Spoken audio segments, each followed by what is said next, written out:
Hello friends, स्वागत है आपका गुरु कृपा स्टेनो क्लासेस जोधपुर में। आज का डिक्टेशन स्टार्ट होगा 5 सेकंड बाद। स्टार्ट। हमारे मन मस्तिष्क में विचारों की एक श्रृंखला सतत चलती रहती है। विराम। किसी भी व्यक्ति के जीवन में ऐसा कोई समय नहीं होता होगा जब उसके मस्तिष्क में कोई विचार जन्म न ले। विराम। यह विचार अच्छा भी हो सकता है और बुरा भी। विराम। विचार ब्रह्म तत्व है। विराम।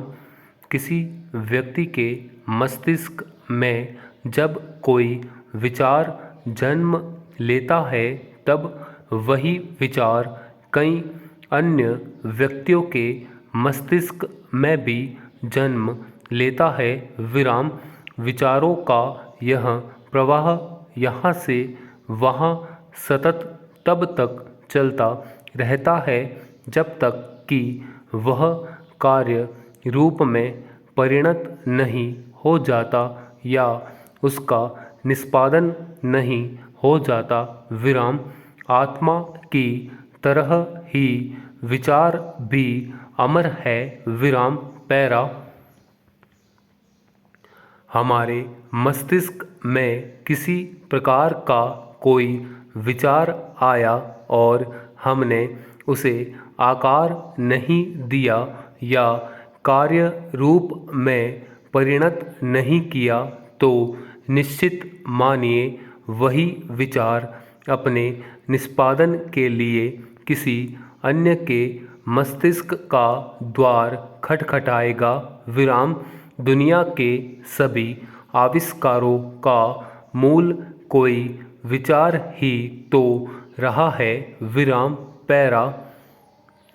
जब हमारे मस्तिष्क में कोई अच्छा या बुरा विचार जन्म लेता है तो हमें किस विचार को आकार देना है और किस विचार का विखंडन करना है या उसे बगैर कार्य रूप में परिणत किए छोड़ देना है, यह तय करने के लिए हमें अपनी बुद्धि विवेक का आश्रय लेना होता है। विराम। इनके द्वारा ही हम अच्छे बुरे का विचार कर सकते हैं। विराम। सनातन धर्म में मन मस्तिष्क में सद विचारों का प्रवाह बढ़ाने और बुरे विचारों से बचने के लिए कई मार्ग बताए गए हैं। विराम। ध्यान, योग, प्रार्थना और सत्संग द्वारा बुरे विचारों का विखंडन किया जा सकता है। विराम।